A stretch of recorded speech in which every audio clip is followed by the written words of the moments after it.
The following is a special presentation of iRacing on LSRTV, your home for sim racing.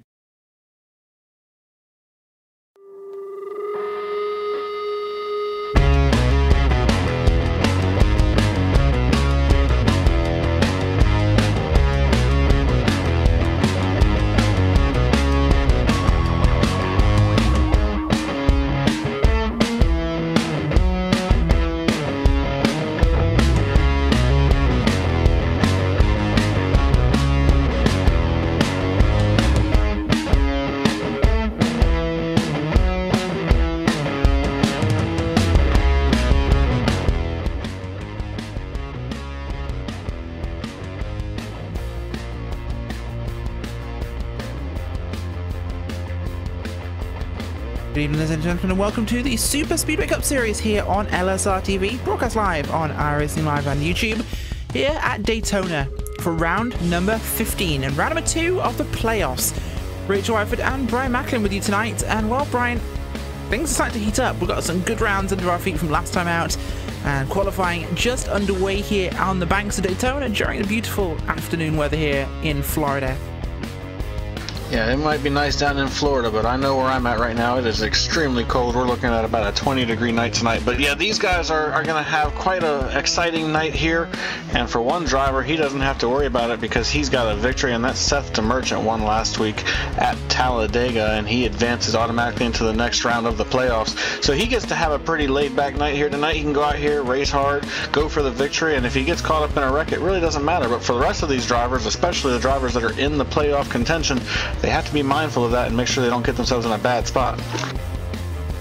Certainly doing points wise right now. The guys who are looking good for the round of 6, of course, Seth DeMerchant locked in on a win. Rodney Wofford, Chris Bassini, Ray Rittenauer the second in 4th place, with Spencer Preet and Brandon Chaburko in the 6th spot. So those points, of course, can and will change depending on who gets a win. Guys who are lower down can bump people out, but well, certain people are looking like they're in a fairly secure spot for this one, and notably being DeMerchant and Wofford, of course, the two highest in points before, of course, DeMerchant's win. But qualifying underway, of course, and, well, Scott Warren on the provisional at the moment of 48.281 just gets beaten by Mark Jorgensen Jr., who's found his qualifying streak again. And Mark Jorgensen Jr., he's one of those guys that you just always have to be mindful of at the plate tracks. He's one of the best there is when it comes to super speedway racing, and it doesn't come to a surprise to me at all that he is currently sitting as the provisional pole sitter. Of course, still have quite a few drivers left to go that could potentially knock him off, but right now that looks like a pretty solid lap for that number 88 machine, and he's one of those drivers that's on the outside looking in on this playoff battle right now. He is 17 points out coming into tonight, so he needs to have a pretty solid race. Of course, a victory would guarantee himself a spot into the next round, but if he can't get the victory, he certainly just needs to try to stay up in the front of the field, maybe try to score some stage points when we hit that stage at lap 45, and just try to make sure he's in a good spot for the end of this thing. Certainly will, of course, and yep, 45 laps before we hit the end of the stage, and it's 90 laps total here tonight at Daytona. Of course, fuel's limited, so we know 22-ish laps on the tank of fuel. One stop per half, and of course one stop at the end of stage 1, Brian. So we're looking at, realistically, if this thing goes green, 3 stops total, just maybe. It might be a little bit under, but with a bit of fuel saving, it's possible. It absolutely is, and it really just depends on your situation. If you're at the back of the pack, as you get going into the first part of the run, you might elect to save a little bit of fuel and see if you can't stretch it to be able to save a few laps on the fuel tank. But if you're up at the front, you're not really going to be in a position to be able to do that. You're going to almost have to not even think about it and just hope that everybody has to do the same thing and come down pit road at least 3 times. So it's going to be very interesting to see what happens with that as the race goes on. And then, of course, you also have to take into account that there might be the big one that seems to happen from time to time here at these restrictor plate races. So if that happens, it changes the strategy altogether and makes these guys have to completely rethink what they're going to do. Absolutely does, and qualifying coming to an end in just about 25 seconds time now. And Jorgensen Jr. looking secure. Rodney Wofford, who's been our qualifying ringer of late, second place to Jorgensen Jr. So he's looking like he'll start from the front row. Wofford, though, won't be knocked off that front row, I don't think. He's going to be up there with Jorgensen Jr., unless we get a good lap in here from Kevin Spencer, Jimmy Coleman, Victor Bartlett, or Mike Thiel. Tillo qualified. He put it in 5th place, so not good enough for him. Looking like the 88 and 7 will be our front row.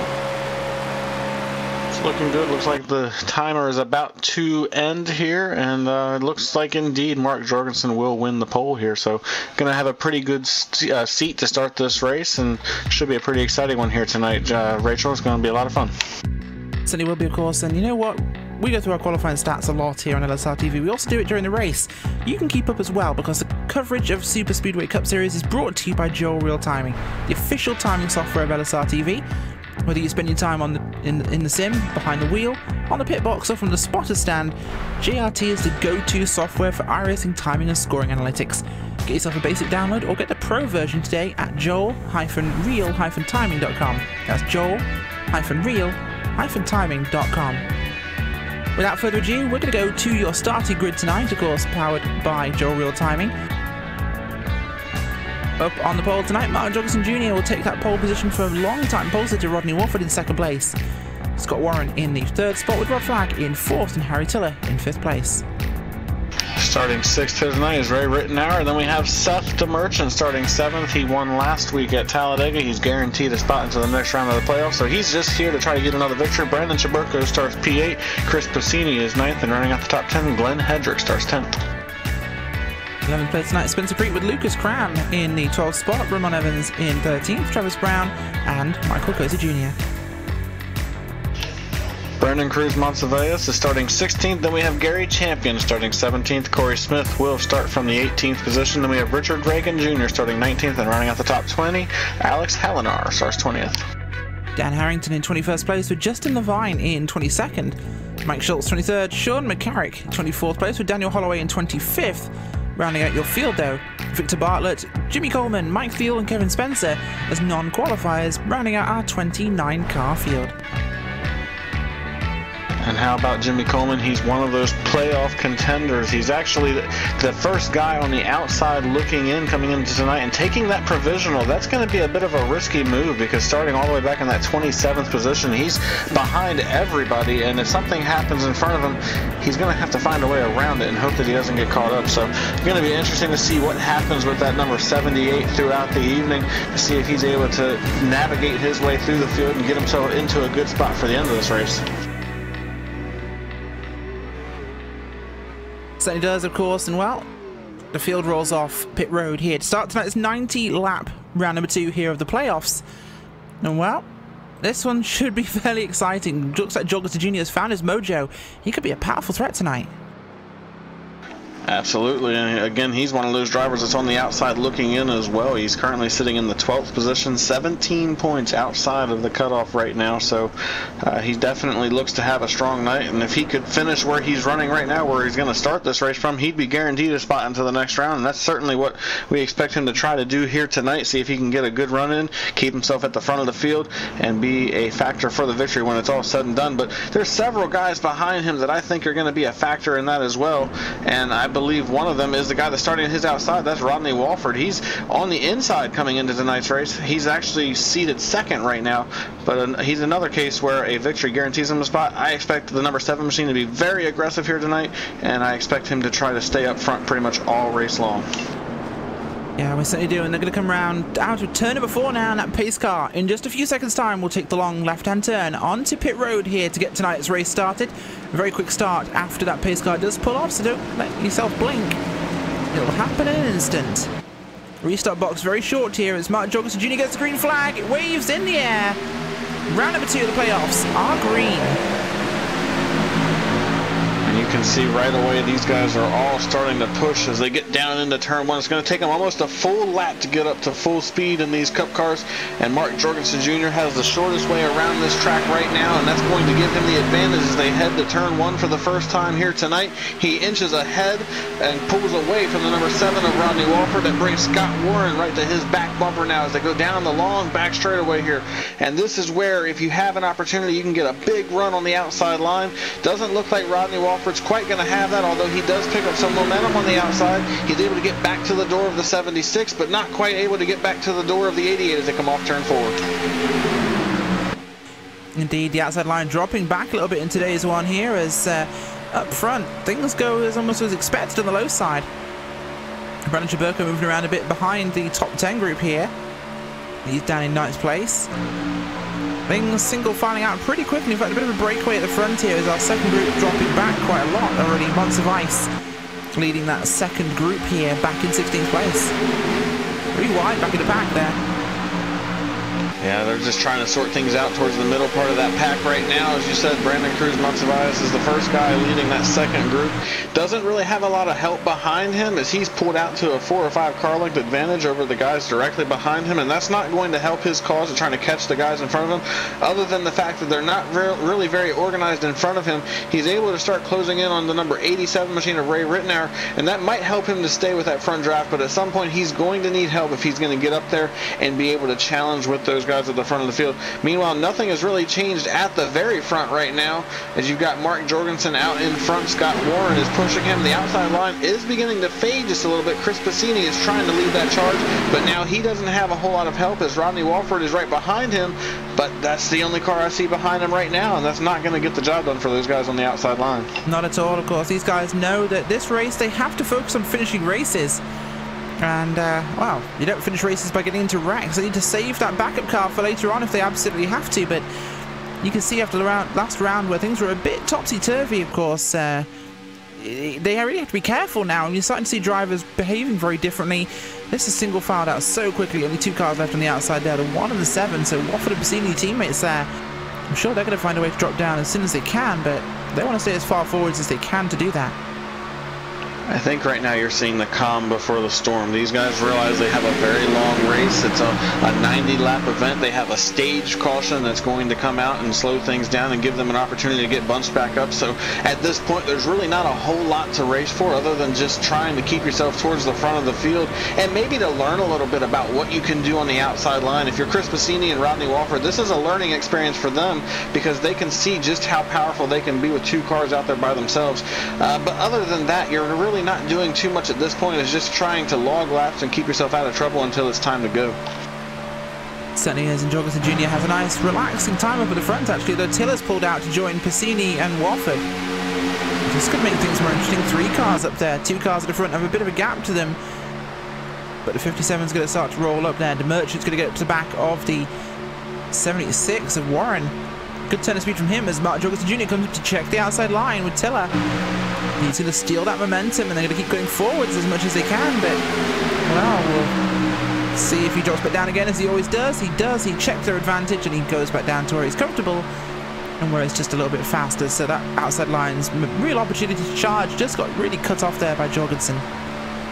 This is one of the advantages you have as the race leader. You can manipulate the line on the outside by pulling up in front of them and breaking their draft, and that's exactly what we saw Jorgensen do about a lap ago. The 69 had an incredible run coming up off turn 2. Jorgensen saw that, pulled up, broke their momentum, and then when he realized that momentum had been broke, he went back to the bottom of the racetrack. And just like that, the outside line has faded. We're back down to just 2 cars out there. You've got Harry Tiller and Chris Passini as the only drivers out there trying to make anything happen, and it's because of the move that Jorgensen made, and moves like that will keep him out front for most of the race. It's going to take a team effort to get around him if he's going to lose this lead. And now you see Brandon Chaburko in the 12, and as I say that, here goes the team effort as Scott Warren jumps up there in front, and I thought the 57 was going to go with him, but he does not. And now here comes Chaburko trying to give that number 76 machine a push as they head down to turn 1. Certainly does. Chaburko getting up and involved in this one very early. He's up close to the front, and you might have expected, but he is definitely pushing early on. And Warren, Chaburko, Tiller, and Passini they're getting going. Looks like a car there of Rodney Wofford's dropped down to the low side, although he's trying to make his mind up at the moment. The outside could be strong, especially with these powerful cars up there, so it would be a good advantage for them. Absolutely, and you see that number 76 is now they're getting ready to have to work through a little bit of lap traffic. 1 slow car on the top of the racetrack. That's the number, I believe, 64 machine up high that they're going to have to go around. They're going to get by him cleanly, but that did allow a little bit of draft for the 76 of Scott Warren as he was able to get up into that groove behind the 64 machine, use him to pull their momentum off the corner and give them an opportunity to get a little bit closer to Jorgensen. And now Jorgensen has no help behind him as the 57 of Seth the Merchant fell way back. He got an issue in the middle of 1 and 2, and that's going to allow for both Scott Warren and maybe Brandon Chaburko to get clear. Scott Warren definitely. Now Chaburko looks to the outside, and he's going to try to take the lead away. He's got help from the 69 machine as they come off turn 4. Things heating up here in the front of the pack on lap number 8 as Scott Warren to the point, Chaburko and Tiller, two mortal enemies working together right now to get this one moving forwards as they proceed on to lap number 9 here. Tiller and Chaburko have had a really rocky season so far since Tiller joined the season, the young British driver. Brian, he's really had a rocky relationship with Chaburko. The two very similar drivers in style and aggression, and it's almost as though, well, like drivers repel. Well, and as much as they repel, they seem to find each other on the racetrack, and they're bumper to bumper right now, and that could spell for quite an interesting night depending on how things go. But Scott Warren right now has been able to control the bottom of the racetrack as he has gotten ahead of Brandon Chaburko. He's got a nice push from that 88 machine that's really allowed him to stay out in front. And you have to believe at this point Jorgensen might be just trying to get clear to the outside so he can try to make a move to go after the race lead himself. Hasn't quite been able to get clear enough to jump up there. Right now he's got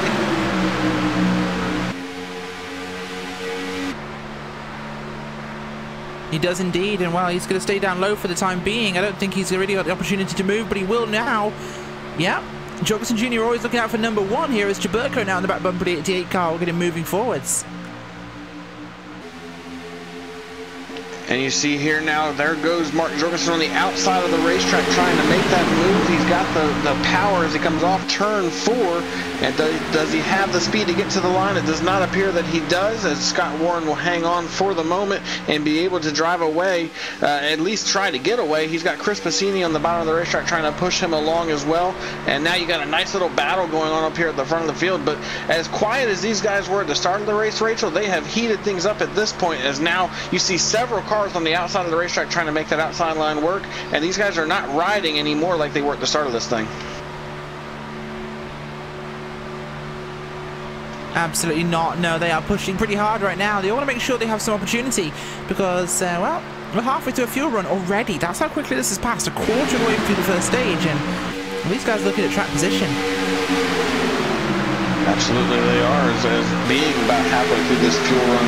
That means they also have to start positioning themselves to make that first trip to pit road, assuming we're not going to have a caution. They're going to have to do this under green, which is going to be very tricky because you're taking these cars from 200 plus miles an hour down to 55 in a very short stretch of time, and that is not an easy task for any of these drivers, and it's something you see so many drivers practice beforehand, because races can be won and lost during green flag pit stops here at Daytona and Talladega, especially because if you're off by a second, you're going to lose the draft. You're not going to have a partner, and you will lose a ton of time to the race leader. So that's something that you have to be able to do well, and you have to be able to do efficiently, and that's one of the reasons why some of these guys are so good, is because they can get on and off pit road so quickly under green. Yeah, they certainly can, and well, these guys are in a position where they are pushing this one a little bit harder than they have, like you mentioned, lap 13 now. And every time we talk about possibly getting to a green flag stop, something goes wrong, Brian. So I think are we putting the commentator's curse on this one and perhaps preparing for something major up on the racetrack? I'm not entirely sure, but wow, it's heating up now as Chaburko, Jorgensen Jr. and Tiller are together with Rod Flagg and Spencer Preet. Yeah, this one has a real cocktail for disaster. And we just have to wait and see what happens. But the one constant right now is that it is too wide all the way through the field, or at least through this front pack, as these guys are pushing all the way around this track, trying to find a way to get some speed to help the line go to the front. Jorgensen has been able to inch ahead the last couple of times by at the stripe to lead, but he has not been able to get clear to the bottom to take control of the race lead itself. So he's continuing to have to fight on the outside line, and with a good push from Brandon Chaburko, he's able to stay there. But the problem is Scott Warren has a good pusher behind him and Chris Passini, and we have a caution here, so there goes those green flag pit stops. We certainly do, and the caution comes out towards the rear. Sean McCarrick, one of those cars involved. We're going to replay for you now of what's happened as, oh, car got pushed low off the racetrack, was the 52. And I think 64 as well involved in this one. We'll take a look at their perspective, because this happened ahead of them. Alex Hallinar, who was running, I believe, with the A 61 and a 46 cars. So Richard Riggin Jr. and Mike Thiel. Oh, the car came back on the racetrack. Oh, it was the 64 that we talked about. Coming back up the racetrack. No, not the 64, sorry. I think the 52. Sean McCarrick came loose in the tri-oval, skidded all the way to turn 1 and comes up the racetrack in 1 and right into the middle of those guys. So it was McCarrick getting loose in the tri-oval that caused that whole thing.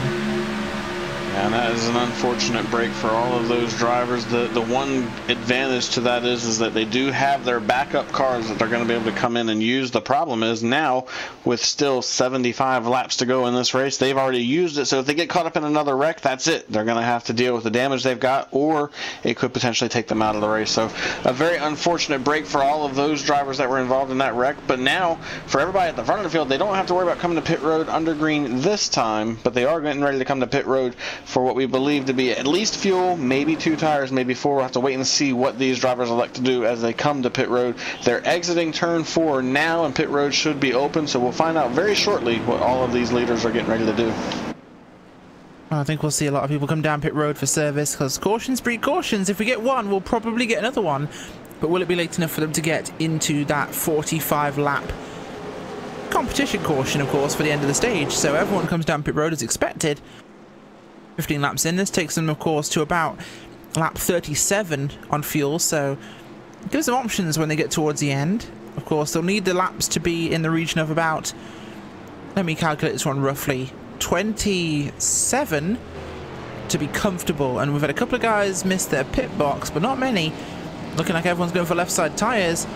Chaburko gets out. Well, will it be ahead of Warren? Not quite. I think Scott Warren might be ahead of Chaburko. The 18th got off lead, though. He holds on. Chaburko might just have stolen it. It was a very, very close race coming off of pit road, but I think you're right. I believe Brandon Chaburko won that battle by about the length of the splitter on the bottom of that car. It was a very, very tight battle. Not that it really matters too much here at the plate tracks other than positioning, possibly with somebody that you know you'll work well with on the restart.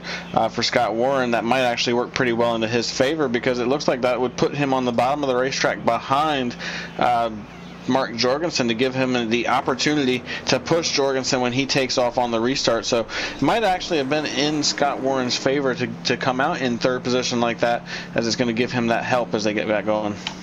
No, honestly, speaking as a driver, 3rd place in the Superspeedway, if you're not 1st, 3rd is best, because it means you're close to the front. You're probably going to end up 2nd on the restart because the outside line just can't get going as quickly. And it means that whoever's on the outside has a much tougher time predicting the start and keeping up, and of course they tend to drop back. So 3rd, other than 1st, is the best position to be in. You know, you're in low side, probably going to end up 2nd. No real bad side to it. Not only that, but if you can push the leader clear and get yourself clear to the outside line coming off the corner or off turn 2, you have that opportunity to maybe go for the lead yourself and see if you can't use the early momentum to get yourself out front. So definitely I agree with you on that one, Rachel. Being 3rd on the restart is one of the best places to be at a restrictor plate track.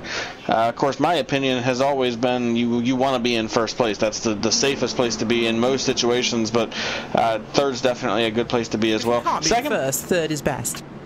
Absolutely. 2nd place is always tricky, because if you don't have a guy behind you that can get going as quickly as you, it makes it very hard for you to be able to get up to speed and be able to stay with the leader and get yourself that run coming off the corner. If you've got somebody behind you that knows what they're doing and can get you going, then it usually will work out in your favor, but it's just one of those tricky deals. You've got to have somebody behind you that knows. Yeah, certainly. And well, looking at who we've got so far, the playoff drivers have all been the ones that are top 15, top 20 here, so things looking interesting. And I must say, Scott Warren at 76, really strong run from him today. Yeah, he's having a great run as one of those drivers that is not battling for the championship or for a playoff position. He can just go out there and run as hard as he would like to run and see what happens, and can play spoiler in this round of the playoffs and maybe just steal a win from one of those guys that could lock themselves into the next round. And that's the one headache that you've got to have as one of the playoff drivers, is knowing that somebody out there could take one of those positions away from you that would be guaranteed into the next round just because of that. And I want to update on one of our playoff contenders. We talked about him at the beginning of the race, Jimmy Coleman. He started 27th. Well, as of right now, he's still running 27th. I believe this is a strategy that is being designed by that 78 team. They have elected they are not going to get into the middle of this thing until late on in the race, and it looks like they're just going to stay back there for as long as possible at this point. Certainly does, of course, and, well, the Merchant's in a good place. He's locked in. How do you think he's going to play this one? Do you think he's going to go for an actual attempt to win this, steal a spot and interrupt things, or how does he play this? I mean, he's secure now. I think you have to go out there and try to win. Put some pressure on the guys that you're racing with to have to perform and get in on points. If he wins 2 in a row, that's a spot that now these drivers can't get in based on a guaranteed victory. So I believe if you are Seth the Merchant, you have to do just that. You treat it just like you would if you're one of the drivers that's not in the playoffs at all, that's just trying to go out there and get the win. Do exactly that. Go for the win. And it really makes a statement and says, hey, I know what I'm doing. I have a fast car. I have a solid team around me, and this is exactly what you guys need to be worried about. I really believe that's the strategy you've got to play if you're him. Yeah, certainly, of course, and it's definitely the interrupt strategy we'd like to see, and with him and Scott Warren performing so well at the moment, it puts things in an interesting position. And Lucas Cram as well, 10th place, running incredibly well here. Yeah, there's a handful of drivers that definitely could play spoiler in this, and right now I really like Scott Warren's chances because he has had a very strong car tonight. He stayed at the front of the field. He's been mixing it up with a couple of these playoff drivers, and he's not been afraid to get aggressive with them, and I think that's going to be exactly what you need if you want to have a chance to win this race. As we are about to go back green now, the lights are off, and the drivers are heading through turns 3 and 4. We'll stack them real quick for you. Mark Jorgensen is your leader. Brandon Chaburko is second. Scott Warren is third. Chris Bassini is fourth. Harry Tiller fifth. Then we have Rod Flagg, Seth the Merchant, Rodney Walford, Spencer Preet, and Lucas Cram, your top 10. Rachel, take us away. Certainly will do. Going to go back to the green flag, this time by, and it's just a different guy on the outside here, rather than him being Rodney Walford. As the pace car pulls down with Martin Jorgensen Jr., green flag will fly. And Brendan Chaburko gets a good restart on the outside line. Not as good as it could be, but he holds on very well there. Keep it alongside the 88 car, and Passini with a great restart from him. Not so much for Rod Flagg, but strong there as, oh, mistake by the 88. He got too much of a gap over Warren, who didn't get going. It's not sure draft-wise, he hasn't got a partner. I'm not sure it was so much a mistake on the part of the 88 as a mistake on the part of the 76, as Mark Jorgensen did exactly what he was supposed to do, but Scott Warren just did not get going.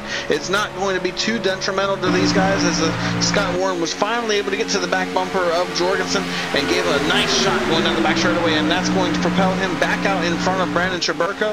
And Chaburko doesn't have a lot of help right now, as Chris Bassini has not been able to close up on his bumper to give him a run, and that will allow Jorgensen to inch ahead as they come back to the stripe to complete this first lap after the restart.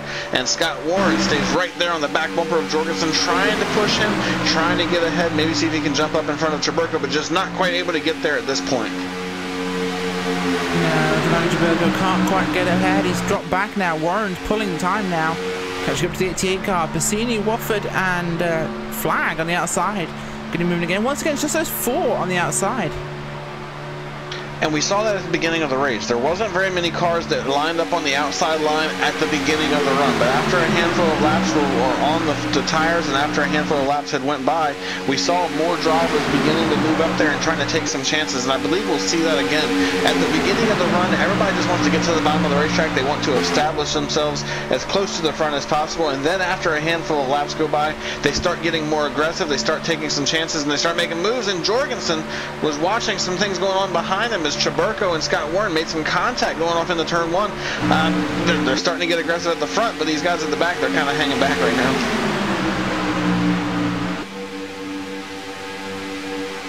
Yeah, indeed, Chaburko there getting an assist from Johnson Jr. breaking that draft once again, and it's certainly becoming a bit more tense up here. Lap 21, not quite at the halfway point yet, but in about 3 laps time, any caution from this point forwards and we are good to go to that halfway point. So we might see people choosing to stay out on the racetrack if we do get a caution after that point, of course. But lap 26, 27, and you are good to the end. Oh, Chaburko pushed high there by late move by Junior. And that puts us 3 wide for second place with Warren, Passini, and Chaburko, who can't find a slot to get down to the second lane. And that was a big move by Jorgensen. He tried to time that move to block the run on the outside line. The problem is he timed it wrong, and Chaburko had no choice but to try to go around him, and unfortunately, it just did not work in his favor as he's going to lose a handful of spots. I believe he's going to fall back from second all the way back to 8th or 9th when it's all said and done. Have to wait and see what the timing and scoring says, but that shakes things up as now, oh, we got the 69 around coming off turn 4. Is he going to hang on to it? He tries to. He's spinning down through the apron.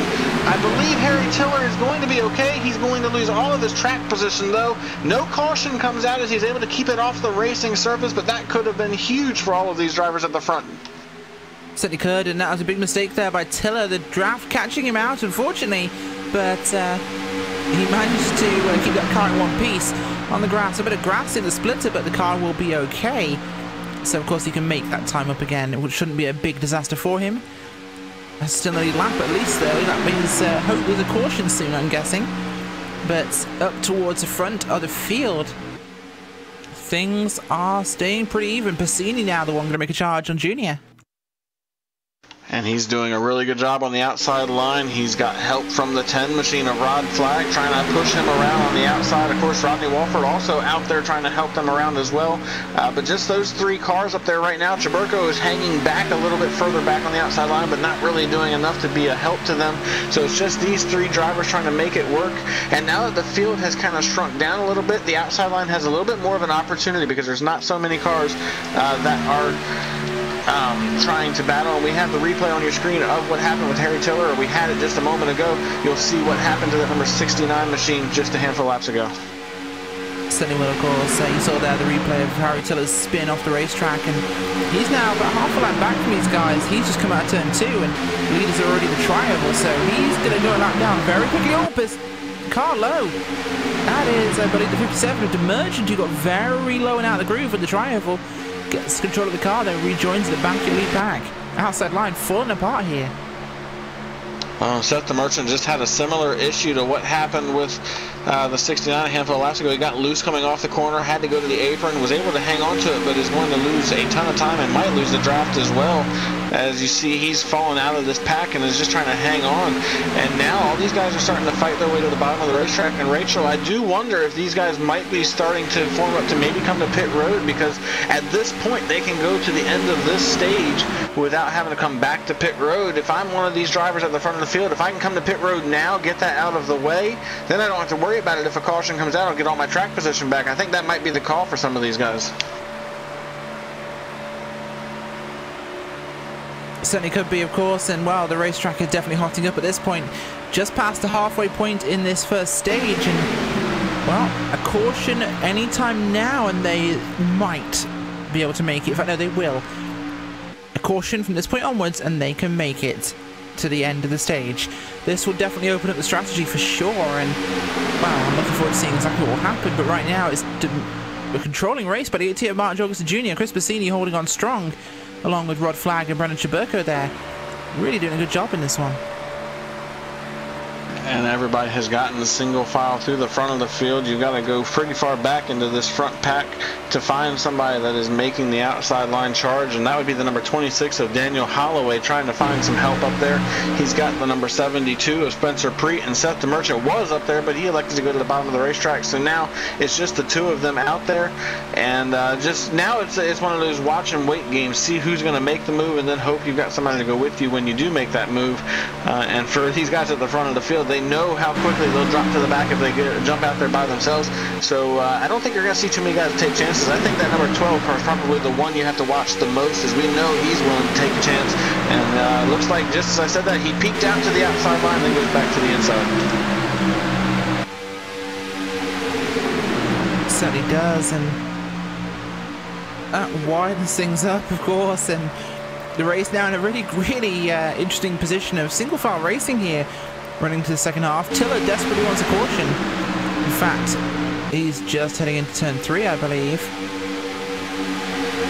No, he's got the driver out. He's picked up a friend.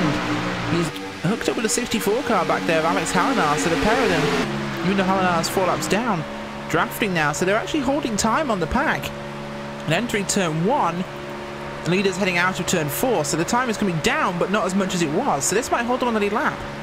Well, and he just needs to hope that he can hang on until we get to the stage caution at lap 45, because if he can do that, he would be able to come back around, pit with the field, and be right back with them when they go back green. So certainly something that he needs to try to do. And having a draft partner out there will certainly help that cause. I believe he's going to be able to do it. It's just going to be a matter of not losing that partner. The problem is they still got to come to pit road, and he's got to be able to maintain that partner through the round of pit stops, assuming we have green flag pit stops, which I know, Rachel, you mentioned the commentator's curse when it comes to those green flag pit stops. We're approaching that point again. We're back within about 6 to 7 laps from when these drivers are going to have to come to pit road if they can stay under green to do it. So have to wait and see what happens with these drivers, but we're fast approaching that point. Certainly are, of course. If you do pit at Daytona, one of the advantages is she's a real good chance you'll stay on the lead lap. So an idea perhaps would be to pit anytime from now till the end of the stage and you are good to make it. So pit window's wide open here. We'll see how this one, of course, plays out as the laps do wind on. But lap 30 here, we have 15 laps to go. Pit window is decidedly open and ready for action. And we got some 3 wide action going on in the field here. Scott Warren got shuffled out to that 3rd groove. He was trying to find some help and nobody wanted to go with him, and so now Scott is dropping back here. He's going to lose that run. He's going to drop all the way to the back of this short little pack here, and that's going to leave Rod Flagg leading the outside line with Seth the Merchant right behind him and Spencer Preet right behind him. The problem again here is, though, there's only 3 cars out there on the outside line. His own, the 26 gets sideways coming out of the tri-oval. He's down on the apron trying to merge back up cleanly. Is he going to be able to do it? I believe he does. Yeah. Very impressive on that 26 part. Number of cars here really getting loose out of the tri-oval. That's a very unusual circumstance we've seen here, and not one we've really experienced before. Track weather conditions are standard, so it's not exactly like he's having problems with the setup, but a number of cars there have had issues. And you see the replay on your screen of what happened to Daniel Holloway. He just got loose on the exit of the tri-oval, almost went down to the exit of pit road, and if he had crossed over that cone and actually hit pit road, it would have been a penalty for the 26 machine, which he gets away with that not happening. But now he too is in a situation where he's going to have to find a drafting partner pretty quickly and then hope that he can stay on the lead lap until we get to the stage caution in just about 13 laps. And to your point, Rachel, a lot of these guys are struggling with some ill handling race cars, something that you see these cars having with the lower spoiler, the smaller rear spoiler on these cars. When you have somebody right on your back bumper, it can make for a bit of a handful when you're trying to navigate and make a move. And now we see Jorgensen trying to make a move, but just doesn't have the help, and he almost got a little sideways on corner entry right there. So as the tires wear on with this smaller spoiler, they're certainly having some handling issues, and that's going to be something to pay attention to later on in this race. Certainly will be, and we'll look forward to seeing how they hang on with this. But Chaburko's weaseled his way underneath T8 Junior, who's now on the outside line. Passini to the point, and then Chaburko pushing him hard, but getting loose himself. Wofford to be able to give him a push, but inside lost a bit of momentum here. It looks like the 88 with Seth the Merchant, Preet, and Warren might be able to make a charge here. And they do make that charge as Jorgensen is going to be able to run to the outside line. He's able to get to the door of Chris Passini. Can't quite clear him as they get down into turn 3 right here, but he's going to have another good push from Seth DeMerchant coming off the corner, and it might be the push he needs to get clear for the race lead as they come back to the stripe. And you see right now these guys are fighting. Oh, Seth DeMerchant gets a little loose going into the tri-oval, does a great job hanging on to it, but you can definitely see these cars are dancing around at this point of the run. Certainly is, and these are getting very busy. Fuel will start to be an issue in about, wow, any time now. So actually, we're in the pit window now where they're going to have to start coming in. This is definitely one of the points now, and they're pushing hard at the lead here. It was nearly 3 wide there, but looks like Chaburko eases his way between the 88 and the 1. Going to get a good shove forwards here. We've got to expect some guys will be heading to pit road this lap or next. And if I'm one of these drivers, I'd rather come sooner rather than later, because if you come to pit road and a caution comes out while you're on pit road or after you get off pit road, you won't lose a lap here, so you'll be able to stay on the lead lap, and then when everybody comes to pit road, you'll get some free track position and be able to get back to the front, possibly take the race lead away from one of these guys. So I would certainly be considering playing that game if I'm one of these guys, especially hanging out on the backside of this top 10. Take that chance and see what happens, but certainly you've got to believe these guys will be coming to pit road very, very soon as we are getting closer and closer to that point. Car. I'm not sure if we noticed that on the screens, but we have the I believe that was the 42. Had taken some donut practice on the track. That was Victor Bartlett facing backwards as they shot past him on the outside. As they're going to be passing once we go back to live here. 21 on the high side there. Problems as well for Glenn Hedrick as the leaders go past. And it's Bassini from Chaburko, from Wofford, from Jorgensen Jr. from Preach right now at the front. And these guys are getting aggressive. And you just saw the replay of what happened to Victor Bartlett just a couple of moments ago. Just unfortunate for them, our 42 machine, but the battle is still on at the front of the field as Jorgensen has a moment coming off the corner. I believe he made contact with the 7 of Rodney Wolford. It sent him way up the track, almost got into the wall coming off the corner, and that stalls out the outside line. And I believe I see some damage on the left side of the number 88 machine here, which isn't a big deal considering they have the reset, but do you really want to use that reset because of something like that? That's the big issue. Absolutely, and he's really cost himself some speed there, but drafting behind the 12, he should be okay for now, but they've both dropped back a long way here, and we're about 7 laps off the end of the first stage here, so pit stops are imminent.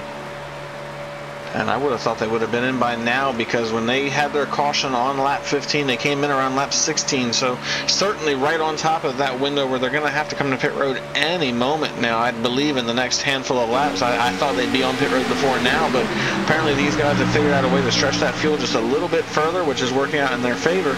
And now everybody's trying to get themselves positioned to the bottom of the racetrack, so you just have to wonder when they're going to make that call. And then comes the chaos that is getting on to pit road. If you have a handful of cars coming at the same time, you have to navigate getting on the pit road without hitting one of them and making sure you're all getting down to pit road speed safely. So that in its own right is a battle as they get ready to approach that point of the race.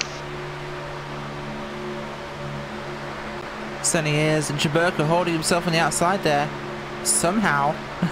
Very impressive run from him, just staying up there at the front. He's on the outside there with the Merchant, and Warren 88 is going to pull back out again, I think, and try and make something happen. But a lot of these guys single filing out. Likely they're heading for pit road.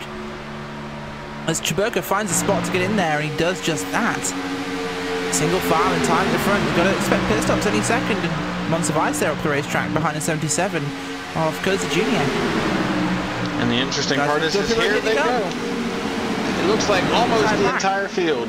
Seth the Merchant, Rod Flag. Flag, yeah, absolutely. There's all bit of lockups there as people slide on the way into pit road. But a great entry by the majority of the front of your pack. Everyone getting down to pit road here. We'll see what they go for service-wise. We're so close to the end of the stage. You got to, oh, as round goes, Preet into the wall. A big moment for a helping hand there. He did. The 88, oh, after the damage he already had, the 88 slams into the back of Preet and tips him into the pit wall. Oh no, very, very bad pit stop there by the 7 of Flag, who completely butchered that one. Fuel only though, it looks like, from most people. Warren taking right side tyres though. Interesting, that's a huge mess. Oh, contact with Monsivice and the 01 of Travis Brown coming off pit road as well, and they take a hit again, and Brown goes to the infield. We've got to get a roll. Oh my god, no problems. We've got to get a replay of this. Got a replay here of them leaving pit road, but they go around Junior, and Monsivice slams into the 01 of Travis Brown. And then Travis Brown comes back and takes revenge on Monsivice, goes onto the grass, can't control it, comes back up and smacks the 88 of Jorgensen Jr. and spins himself out on the apron. Well, revenge turned not Mark Jorgensen Jr.'s day, who's pulled onto pit road with a heavily damaged race car, and I think he's retiring because he's... Yeah, oh no, he got hit a second time. Oh, Jorgensen Jr. got shoved up the racetrack there. And what a wild set of circumstances coming off of pit road. And while all that was going on, Seth the Merchant, Rod Flag also made their way to pit road. Yeah, so Warren got hit by Jorgensen Jr. He put himself in the wall after the damage and slammed off the wall, came back down and hit Scott Warren, destroying his engine. So that's been a massive mistake from a bunch of people and some angry driving. Although looking back at our lead, actually, Bassini leading that second train there has just shot past the cars of the Merchant and Tiller. So it's Bassini, Wofford and Chaburko now going to be running out front in this one by quite a margin. What a turbulent end to that pit stop sequence.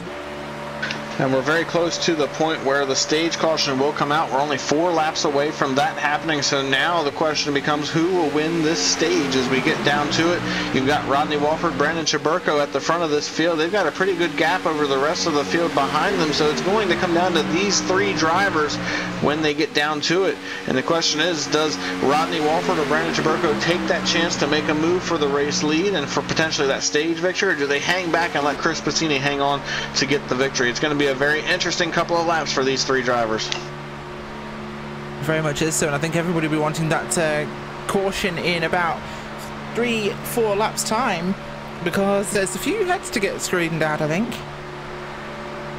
Yeah, there's a lot that's happened there that we have to sort through, and I'm sure that the race officials are going to have to sort through as well. And there is a bit of a challenge coming behind these drivers. I just noticed that Seth DeMerchant, he's teamed up with the 69 of Harry Tiller. Harry Tiller is currently being scored a lap down. He's the first car 1 lap down, but he's giving Seth DeMerchant a push, and while he may not be in this thing for any more than a victory, he'd like to claim that stage victory as well. He's closing in on the back bumper of these 3 in front of him and could play spoiler in this battle. As you see now, Chaburko looks like he's laying back to try to pick up Seth DeMerchant so that he has maybe a little bit of help to challenge those 2 ahead of him for the last 3 laps of this stage. Does indeed, and they've broken away quite considerably there, as it's Passini and Wofford by a big gap, as Chaburko's dropped back towards DeMerchant and Tiller as mentioned. So could be looking at 5 cars fighting for the lead here, but his teammates there with Passini and Wofford, who have the advantage, but 3 cars behind them. You've got to believe they're going to catch her. It'll probably go for a slingshot past, just to make this one nice and easy. But Wofford going up there to defend, make it more difficult for this line to get past. But I don't think it's going to make a difference here. They're going to go straight for the outside, but it might kill their run if they go high. They aren't quite as hooked up as they were here. Tiller looking like he's trying to decide where he wants to play this, but gave them time to drop the momentum. And look at this, Passini blocks. Well, and that's what he has to do as the race leader. He has to protect the line that's moving faster at that time, and that was with Brandon Chaburko at the time. But Seth DeMerchant fell way back and lost some momentum, which hurt the chances of Brandon Chaburko being able to go for the lead. And now he's going to have to try to rebuild that run with a lap and a half left to go. Chris Passini, Rodney Walford, they have hooked bumpers, and they are trying to drive away from the 12 of Brandon Chaburko. The problem is now Chaburko has help from the 57 once again. Can they make a charge this time as they get ready to come to the 1 to go mark of the stage 1 in this race? Really is, and 1 lap left in this stage, and it's going to be a very tight fight here as that second group so it's reformed once again and looking to make a big charge here. Brandon Chaburko wants to be the stage winner in this. Big push here by DeMerchant, who's got nothing really to win in this, so he's going to try and upset Passini and Wofford, I think, on the racetrack as he pushes Brandon Cruz-Monsiváis forwards. 2 versus 2. Tiller stays back. I don't think he wants to be involved in this. He thinks something might go wrong. He might not be entirely incorrect as Chaburko gets a good run. Will he cut down? He does. But he's not. Oh, he gets pushed up by Passini. He was just too close. Passini lifts him up the racetrack and Chaburko gets very loose here. Coming through the final corner. Into the tri-oval they'll come now, and it's going to be close. It will be Chris Passini. Brandon Chaburko scored at the line. But when will the flag come out? That's the question. Who will be scored winner? Chris Passini ahead, I think. Chris Passini. As P10, we have some issues going on, I believe. Oh, we're looking at P10. That was a fight with the 46 car there and the 26. Sorry, I'm corrected. When P10 crosses the line, that's where the caution flag flies. And, well, Passini looks like he's been given the lead for this one. So Chris Passini wins that first stage. And what a wild run to the flag that was right there, and pretty impressive that Chaburko was able to get the run that he had to be able to challenge for that. But now we have to stack them up. They're going to get a chance to get all these guys bunched back up. They'll probably come to pit road and at least fill these cars back up. But you got to believe, with as out of control as these guys have been throughout the race, that they may want to go ahead and put tires on these cars as well, just to try to help with the handling a little bit for this second part of this race here today. So going to be very interesting to see once they get the field bunched back up, to see what kind of strategies we see on pit road for these guys. Certainly is, of course. And well, we're on lap 45 for lap 90 for the race. It's time for your midway race break. As we cross the halfway point in tonight's race, let's take a look at our iRacing midway race break, brought to you by iRacing, the leading online racing simulation, developed from the beginning as a centralized racing and competition service. iRacing organizes, hosts and officiates races on virtual tracks all around the world in a fast-paced world of esports. iRacing is one of the one-stop shop, for online racing, with officially sanctioned racing from NASCAR, IndyCar, IMSA, World of Outlaws, and more. Well, we'll look at the running order as it stands right now, and well, Brian, it's exciting because Chris Bassini from Brandon Chaburko was set a merchant in 3rd, Rodney Wofford and Michael Coser Jr. in 5th place. And we have Rod Flag in 6th, Brandon Cruz Monteveas is 7th, Ramon Evans is 8th, Richard Reagan Jr. is 9th, and we have Daniel Holloway running at the top 10. We do indeed. 11th place tonight is Jimmy Coleman with Justin Levine, Kevin Spencer, Lucas Cram, Spencer Preet in the 15th spot. 16th goes to, actually, everybody's on pit road right now trying to get cycled through for their pit stops. So this may change just a little bit, but currently Sean McCarrick has scored in 16th. Then we have Spencer Preet in 17th. Gary Champion is 18th. Mike Schultz is 19th and running at the top 20 right now. Jimmy Coleman is 20th. Yeah, and Kevin Spencer just comes down on 21st. He's got some damage, I believe. He's out of fuel, actually, because he's coming very slowly down pit road. Might not even make his box. Travis Brown in 22nd, Victor Bartlett, Harry Tiller, and Scott Warren. With Mark Jorgensen Jr. is down and out of the race. Corey Smith is out. Alex Hallinar and Mike Thiel also out of the race. So things have not been good to these guys tonight, as we've had some big issues in that first section. Absolutely, and what a wild run it's been for all of those guys. But that has been a look at your iRacing Midway race break. For more information on the wide variety of sim racing possibilities online, visit iRacing.com to sign up today. For a limited time, you can now visit iRacing.com/World of Outlaw and take advantage of some exclusive promo codes and get yourself on iRacing with a 1-year membership for half off, or simply give it a try with a 3-month membership for less than $5. Again, that's iRacing.com/World of Outlaw. And you have to also take advantage of their Black Friday sale that they are doing currently from now through to December 6th. Is 25% off of a 1-year or a 2-year membership to renew your service or get a new membership to the service. So definitely a good deal as well. If you're paying for 1 year, you're actually saving almost $30. And if you're paying for 2 years, you're actually saving almost $50. So certainly a deal that you want to take advantage of. That ends on December 6th for everybody that is a part of the service, and it's also for new memberships as well. Certainly is. I know I'll be resubbing my iRacing subscription in the Black Friday deals. Do it every year at this time. It's probably the best time to get your iRacing subscription renewed. I like to make sure mine cycles around about the Black Friday period every year. They do some great deals here at iRacing. And well, it's going to be a fun one. So as things stand, we're just going to be a little bit quiet for a moment because Cisco is running out of the booth now to go and take a bathroom break. So we'll just keep chatting away here, Brian. Well, and it's going to be very interesting indeed to see what happens here. But as we get ready to stack them back up, it looks like Mike Schultz is going to be the race leader, Rachel, with Lucas Cram at the front. It's going to be a very intense restart. Some of these drivers are going to have to work their way through the field here if they want to get back to the front. Yeah, it looks like Mike Schultz didn't pit, I think, in this one. Indeed, that would be the case. No, so he's going to be cycled around. He's actually right back behind the field. He got waved around, which is why it scored him ahead, I think, because he's right behind your field now, so he's not at the very sharp end. My apologies for that. I got that mixed up, but going to be very interesting here as we're waiting Lucas to Cram, see. Though, is. Lucas yeah, waiting to see what happens. Sean McCarrick are up there. And we should be getting the one to go this time by, so we'll have to wait and see what happens. But it's going to be a very exciting restart now with Chris Bassini, I believe, sitting in the 3rd position. You have Rodney Walford, and some craziness happened during those green flag pit stops that you touched on for a moment with Mark Jorgensen Jr. He had some serious issues, and he is out of the race right now, sitting in the 9th position. Absolutely, and we'll just remind everyone that Cisco is now back from the bathroom. He told us he was going, so we thought we'd pass it on to you guys as an important factoid for you in the broadcast, of course, as we do now move on, as you'll start to see the cameras move once again, as he's now angry with me. Fantastic! It's a Friday night as always. So Lucas Cran and Chris Spassini up front at this point, because I believe we had the other machine pit. That one was belonging to, I believe, Corey Smith. He's now back in the pack. And I'm being threatened with physical violence. It's a Friday night for sure. Either way, we will get this one back to green this time by, I believe.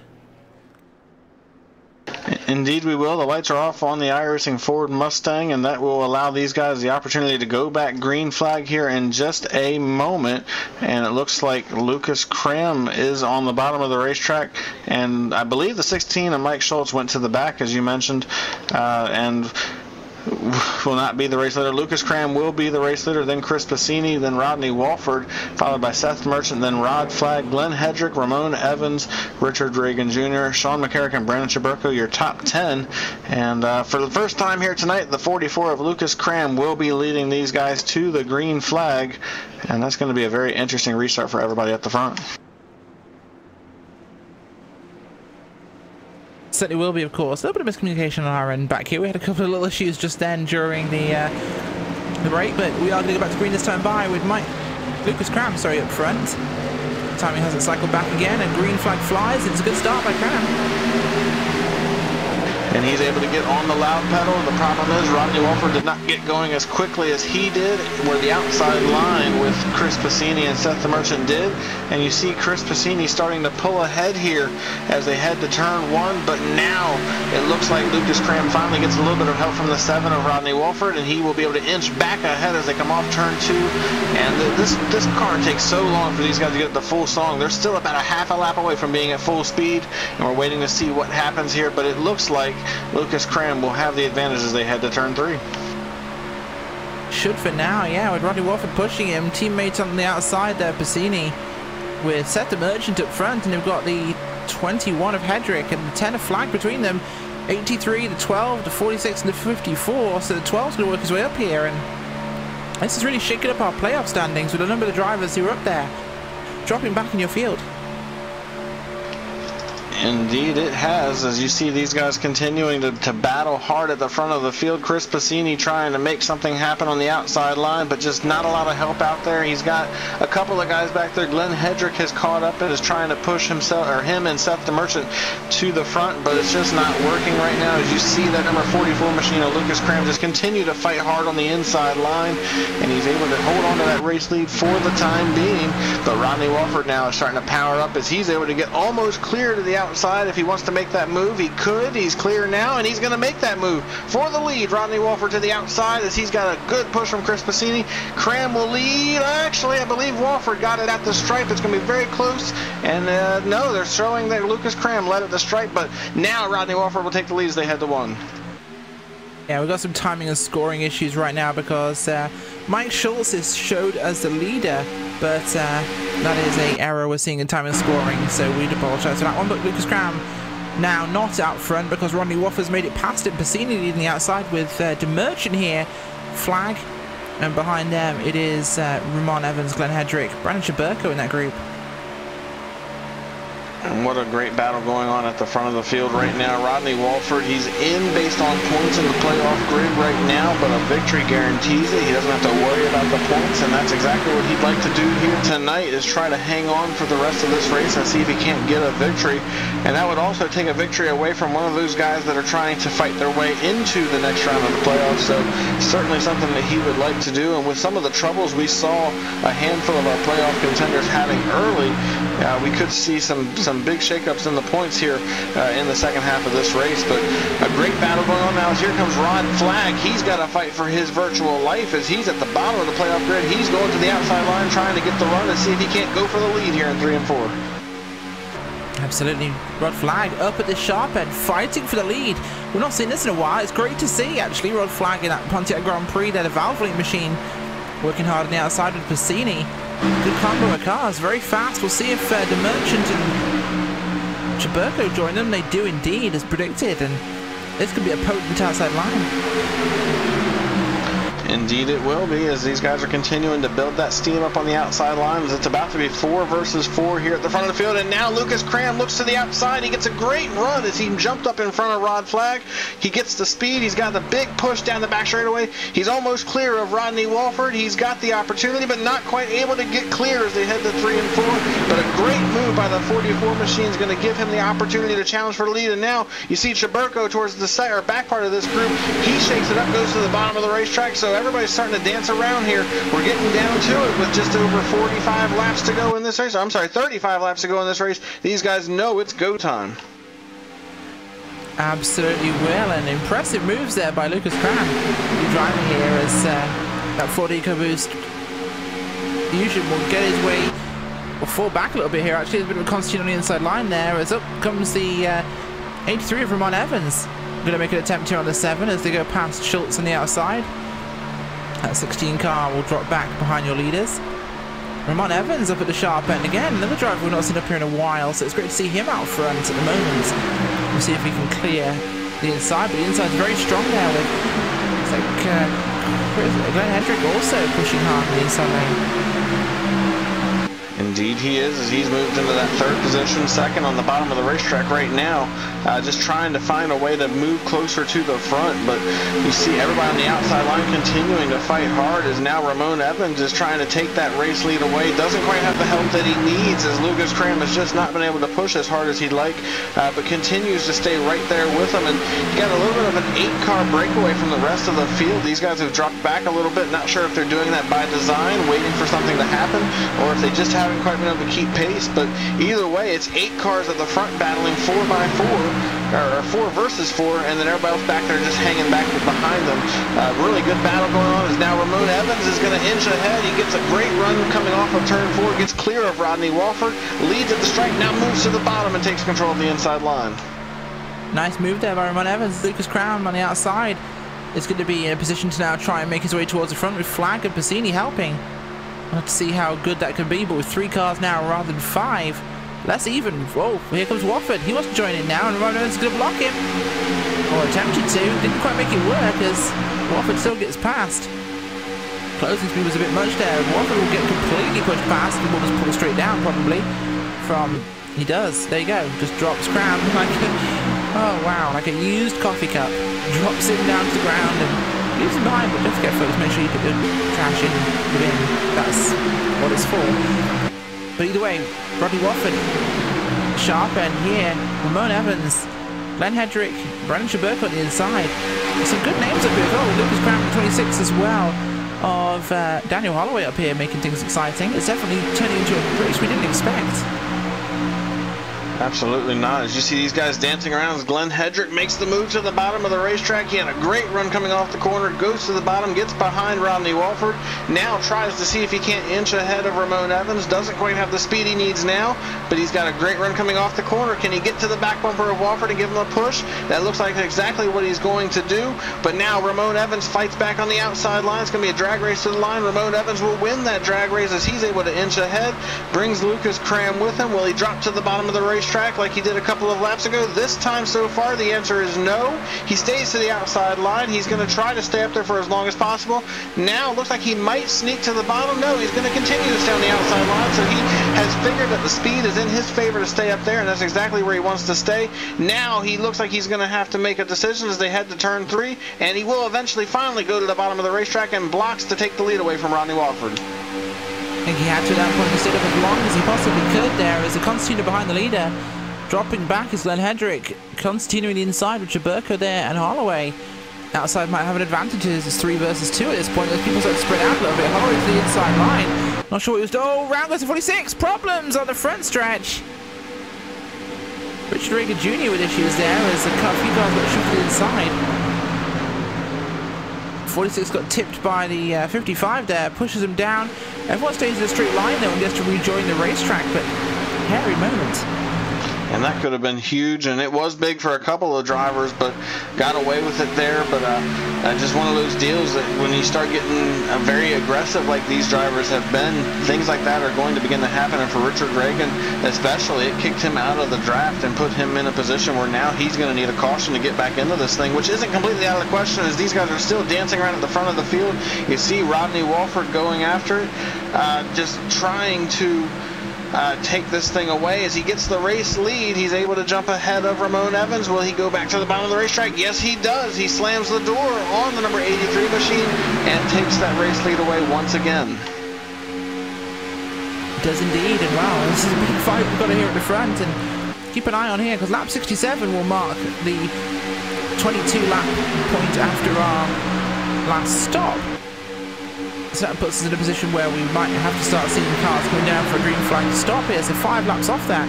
Another good long green run here. Yeah, and like you mentioned, not too far away from that possibility of green flag pit stops. They pitted around lap 47, 48, I believe, possibly under caution when the stage caution happened. And by that calculation and by the fact that they were able to go about 23 laps on the last run, I'd put them around lap 70 coming back to pit road, which guarantees they can go the distance from there to the checkered flag of this race. So it's going to be very interesting to see what happens from that point forward. What kind of strategy do we see these guys play? Obviously, they're going to need a full tank of gas, but do they go for 2 tires and try to take a shorter paycheck, or do they try to take a shorter pit stop, or do they go after 4 tires hoping the handling will help them out?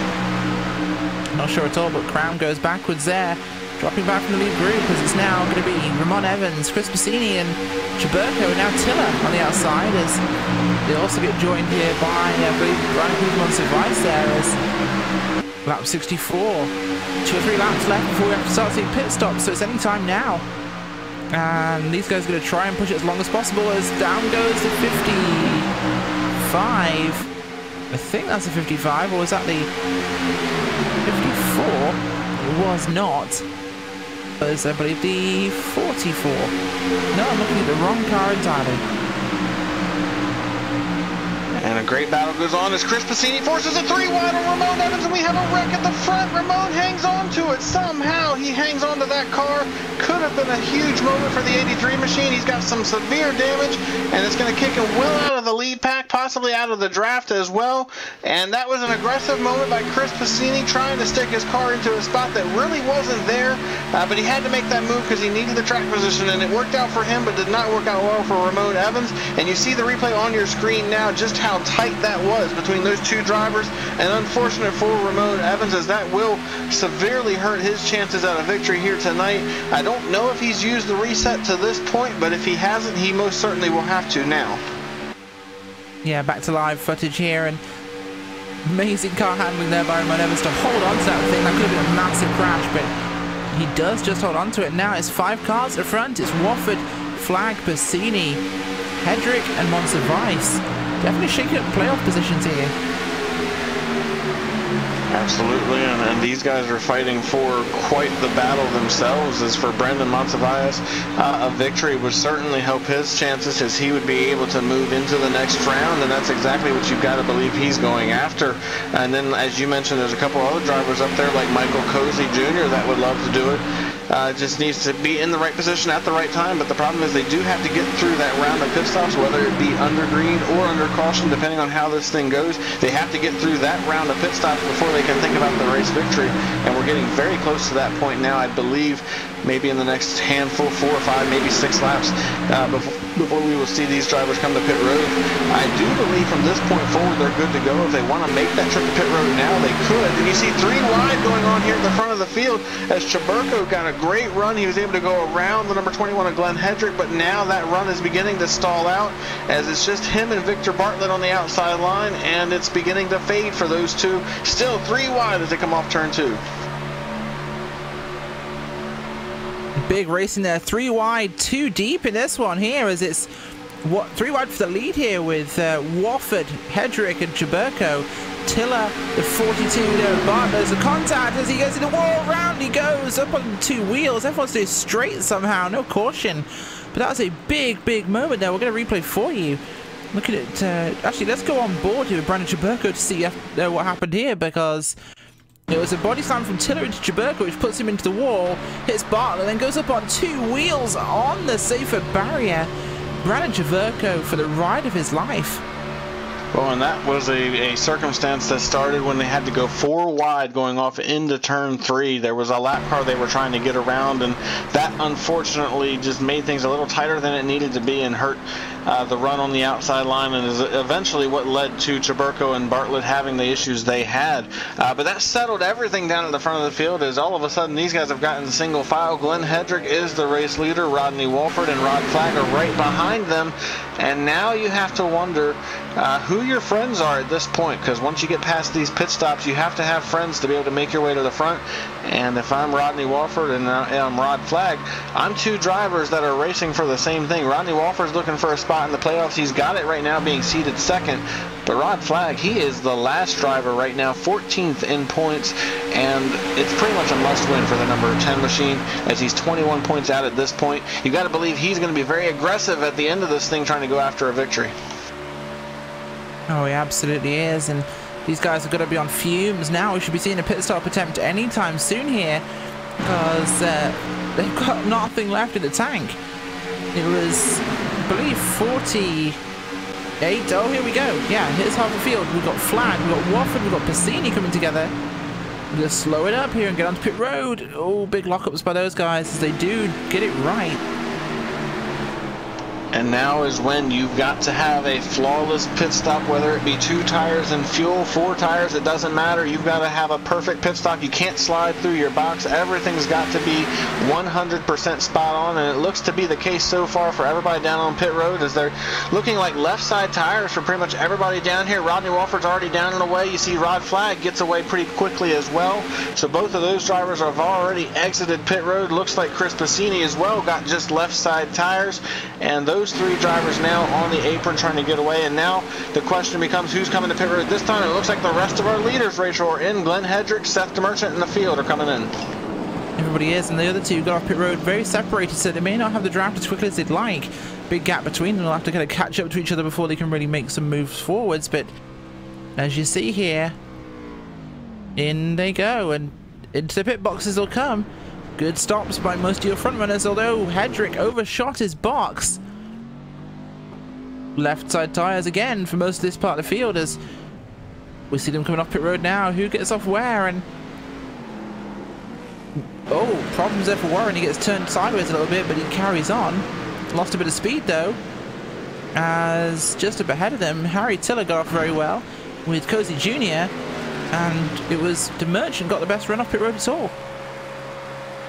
And that's what it's all about right there. Who's going to get the best run off of the pits? And right now, Rodney Walford, normally you'd say he's at an advantage. He's out there by himself. He had a great pit stop, great exit, but he's not got any drafting help. And as he's passing all these cars on the bottom of the racetrack, not having any drafting help will hurt him, as these guys will be able to suck up to him very quickly and be able to go around him. It looks like there's a few drivers that are a little bit quicker coming off pit road than he was, that he might be able to blend with as they're trying to get up to speed, as it looks like Harry Tiller and Michael Cozy Jr. had a couple of really good stops in front of them, and that may allow him to have a little bit of drafting help, as he's also going to jump right ahead of Brandon Cruz Montevilla. So for Walford, he's not in too bad of a spot right now, but now the game becomes, for these drivers, they've got to get bunched up so they can catch back up to the race leader, so they can then race for the victory. And right now, Harry Tiller, when it's all said and done, actually I believe Seth DeMerchant is being scored as your race leader. He had a better pit stop than all of them, and he's out there by about 2 seconds over these guys. He's got help from the lap car of Sean McCarrick right now that's going to keep him up to speed.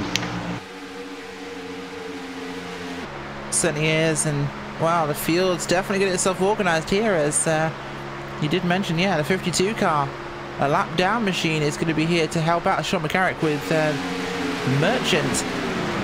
Harry Tiller coming close though with Cozy Jr. That pairing's been fast, and Cozy Jr. has been very quick here. Hadn't seen him really as a front runner most of the start of the season, but he came into his own towards the end of the regular season and now into the playoffs. He's really strong. Indeed he is, and now he's got an opportunity to get the victory to guarantee himself into the next round of the playoffs. but he's going to have to go through the lap car of the number 52 machine of Sean Carrick and through last week's winner at Talladega, Seth DeMerchant. And Seth DeMerchant wants to play spoiler here. He's got nothing to lose, but the battle is on for the race lead. Harry Tiller was able to go by. He brought help from Michael Cozy Jr. They were able to get around Seth DeMerchant and take the race lead away. That's going to move the number 69 of Harry Tiller into the spot. And Rachel, we were talking about him spinning coming off of turn 4 just about 35-40 laps ago. He's went back to the race lead from that. Yeah, he certainly did, and a good run from him there. Harry Tiller now in a great spot with that push, as they are running very strong here. But look at this, Wofford and Monsivice also working hard, and Wofford dropped down to help DeMerchant to get him forwards, and they're going to get a good run here on the 2 lead cars. Expect them to try and go for a move. And now that's what you have to do. You have to be able to make that move and go for the race lead. Michael Cozy Jr. is on the bottom, but behind Harry Tiller. Seth DeMerchant got a good push from Rodney Wofford. They go to the outside line. You have a handful of cars behind them that are also going to try to get into the mix. Brandon Cruz, Monteveus, Rod Flagg, Chris Bassini, Glenn Hedrick. They all want to try to get a part of this as well, as we're approaching 16 laps to go here at Daytona. And now the pressure is on for all of these drivers, especially the playoff drivers that are at the front of the field, to try to get that victory so they can guarantee themselves into the next round. Yeah, and that's absolutely everything right now. They want to make sure they're in the right place to take a win.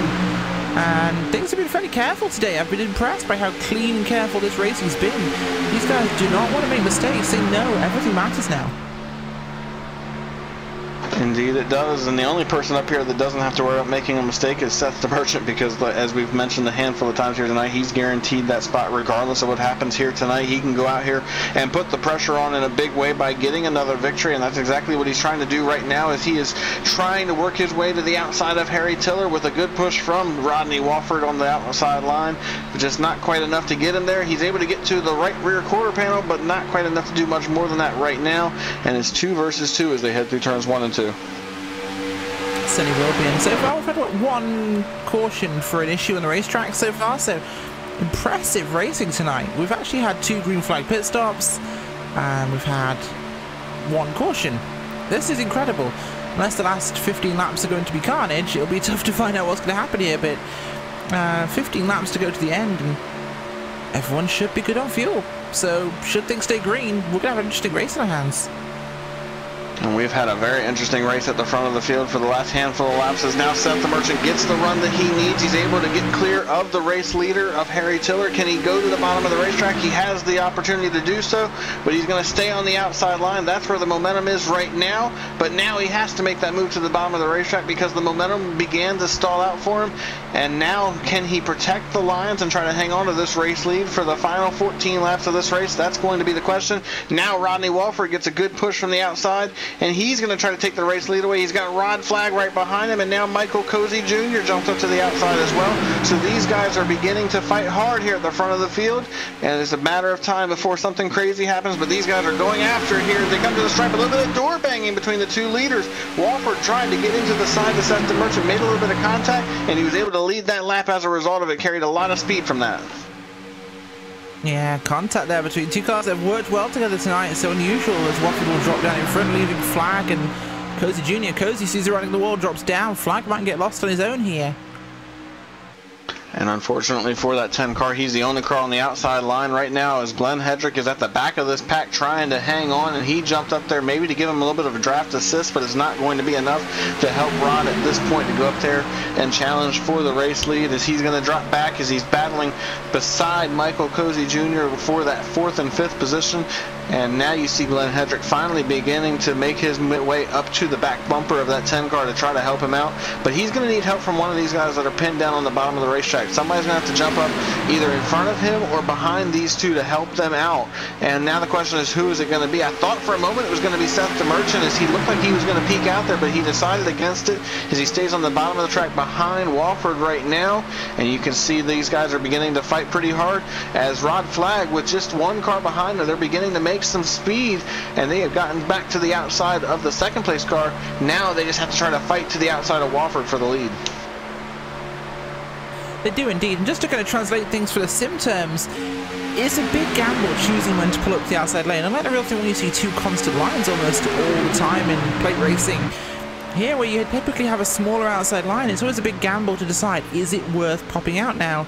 Because that gap on the bottom closes fast, and you run out of space, as we might even be looking 3 wide. No, not quite, as it's flag still in front here with Wofford. But it's a huge gamble deciding to come to the outside lane and help them, because it sometimes works, sometimes doesn't, and well, right now they're trying to make it work as hard as they can. And you can see Rod Flag knows what's on the line right here. Rodney Wofford also knows what's on the line. A win for either of those two would guarantee themselves into the next round of the playoffs, and that's exactly what they are fighting for. And then you've also got a handful of other drivers right here in this pack that could do the same thing. You've got Harry Tiller, Michael Cozy Jr., Brandon Cruz-Monteveas. Each of those drivers with a victory could guarantee themselves a spot to the next round. And each of them, with the exception of Rodney Wofford, on the outside looking in coming into tonight's race. So they definitely need to be going after the victory here inside the final 10 laps of this race, and Rod Flag fighting hard on the outside line, trying to make something happen. He's got some help behind him now, as it's 4 cars on the outside versus 3 on the bottom. Can he use that momentum to get to the race lead as they head down the backstretch? Yeah, they do indeed, and it's looking strong here from the outside line. Could Flag be looking at a win here? It'd be huge for him to do so. Coming through 3 and 4 here, the momentum breaks apart on the top, but they have the car advantage. Will they be able to hold on? Inside stays strong just from the nature of the track here. The 7, the 57, and the 63 holding strong, but time's going to be running out for them. The top side just needs to hook it together, and they are gone. And you can just see these guys are fighting so hard right now. Rod Flag trying to do everything he can. He's trying to get the push from behind. He's trying to do everything that he can to get to the race lead, but just not quite enough help. And now the help falls out on him as Michael Cozy and Brandon Cruz-Monteveas both drop to the bottom of the racetrack. So it's just him and Glenn Hedrick on the outside right now, and that's not going to be enough, as now you see Brandon Cruz-Monteveas trying to move back up there to try to help him out, but he's just a little bit too far behind. But Rod Flag fighting still on the outside line, trying to pinch down the inside, see if he can't carry that speed off the corner. Gets a great run off turn 4 right here, trying to come back to the stripe, but he's still got a little bit of work to do if he's going to get to Wofford. Absolutely is, and we're within 10 to go here. It's going to be, at the moment, 8 laps to go on the racetrack, and there's 2 cars fighting up ahead who'll have to be passed. Where will they go? That's the question. As your leaders gain up here, and Scott Warren's one of them. Guy who was so strong in the early running here, but fortunate contact earlier put him in a bad spot. He's there with the 78 of Jimmy Coleman. They'll stay high, I think, here, as everyone will go past on the inside. Flag with a bit of advantage because of that draft. Can him and Glenn Hedrick move forwards? They're on their own. They are not getting helped by anyone. It's going to really impact their chances as Wofford pulls up here and pulls back down again, checking that momentum. Well, Wofford has to do that because he can take that momentum away. We saw Mark Jorgensen doing it earlier in the race, and we can see him doing it now. When you take that momentum away, it stalls out their run, and it allows you to be able to hang on to the race lead. And that's exactly what we saw happen. He pulled up, took the speed away from Rod Flag, and then now we see Rod Flag falling way back as a result of it, and it really helped him right there. And now he's able to take advantage of that, at least for the moment, as now he's got to worry about one of these guys on the inside line behind him, maybe jumping out and going after it. Seth the Merchant has nothing to lose, so why wouldn't he take that chance to go after it? And for the rest of these guys, they're looking for a win just to make sure they can advance to the next round. So definitely something you've got to pay attention to. And now here comes Flag back on the outside line, as he got a great run this time. Wofford was not able to block that run, and you can see Rod trying to use that lap car that they're getting ready to pass for some draft. It helped him just a little bit, but Wofford is able to pull back ahead now as they head through turns 1 and 2. Certainly is. There'll be 5 to go this time around. The race is truly on here. There's no holes barred and no driver here who's going to be a teammate to anybody. As we come to the 5 to go point here, 5 laps remaining in this one. And what a rapid race we've had tonight. 1 caution other than our stage end, and this thing still has a chance to end in the caution. These guys are racing hard now. Well, and I know Evan Pasoko so commonly uses it, but at this point, if we got a caution right here, right now, from this point forward, we will not go back green. So now these guys definitely have to get up on the wheel because they know this is it. If they have a caution, they don't get the opportunity to go back green and take a shot at it. They've got to get everything they can. And Rod Flag decided it was time to go to the bottom of the racetrack as he could not make the outside line work. He squeezes down in between Seth DeMerchant and Harry Tiller, and that leaves Glenn Hedrick in the 21 all by himself on the outside line. and with no help, I don't expect he's going to be able to do much with it, but they're coming to... Oh, it's contact! Contact between the 10 and the 21. It looks like everybody's going to keep it straight, and now we're coming to 4 laps to go here for these guys at the front. It certainly is, and that was nearly a disaster there, ending the race, but everyone holds on, and no damage I can see there on Rod Flag's car, so he could be okay. Hedrick drops back, though. He has got damage, so one of those lucky moments, I guess, as that could have been terrible for Rod Flag. But right now, Flag's going to pull up in front of Tiller and Montevice, and so is DeMerchant. He's going to want to try and steal that win and block off a spot in the playoffs as he's going to go round the 7. Oh, Flag went to go low. Didn't have the opportunity. DeMerchant's going to get to the front, I think, with Tiller and Montevice pushing. And this is what it's going to come down to as we come to 3 laps to go. This time by Rod Flag made the move. He thought he was going to go for the lead. Seth DeMerchant pulled up to block, and it took his momentum away. Now Wofford's blocking the outside line, and that's going to open the door for Rod Flag. 3 laps to go at the line, and it's anybody's race at the front. Who's going to get the job done? Wofford now playing the lane game. He's able to pull ahead as he's trying to fight, and that allows Seth DeMerchant to almost get clear of Rod Flag on the bottom of the track, but Rod fights back and now tries to carry that speed to get to the back bumper of the 7 of Rodney Wofford, side by side for second as they come off turn 2. Certainly is, and Rod Flag boxed in here by Seth DeMerchant, has nowhere to go, and this is exciting right now as these guys are really fighting for this one. Has he got a chance to pull up and make something happen? Going to be 2 to go as we cross the line. 2 laps to go. What will happen? Oh, Michael Cozy Jr. pulls out. He's going to make a go of this. Michael Cozy Jr. with help from Seth DeMerchant. As, oh, up goes the 7 to block, and the 10 goes low. Doesn't get an overlap, though. Brandon Cruz Montevice isn't low enough to push him forwards. He won't make an advantage, but the 77 is definitely getting a run. 54 here to push the 10. Will that make a difference? 2 laps to go, and this one is heating up as he nearly goes underneath him. Flag gets hit. Goes down the racetrack. Rod Flag holds on, but loses momentum, gets on the grass, and Flag is not going to be involved in this one. Heartbreak for Rod Flag as Michael Cozy Jr. gets to the sharp end here. And it's going to be 1 to go this time as we cross the line. Michael Cozy Jr., the outsider who locked himself into the playoffs, leading on the 1 to go here at Daytona in round 2 of the playoffs. And DeMerchant with a possible problem. Spinning cars. Tiller gets tipped. Caution will fly. Michael Cozy Jr. will, I think, take it because there's no flag on the last lap. And it's going to be amazing. Cozy Jr. versus Brandon Cruz Montevice. And it's going to be Montevice with an advantage with the draft. Can he do something here? 1v1 now. Cozy Jr. There's traffic ahead of them. Montevice, Cozy Jr. Who will win this? 1 corner to go. It's turn 3 and 4. 2 race cars, 2 outsiders, 2 chances to lock into the second round of the playoffs. And they're going to be side by side. Slapping cars 2-3 wide. Montevice hits him. Cozy Jr. goes low. Montevice will win it, and Cozy Jr. will be very upset at that. But a body slam on a 1v1 to the flag had to be expected there. What a finish, ladies and gentlemen. That's NASCAR.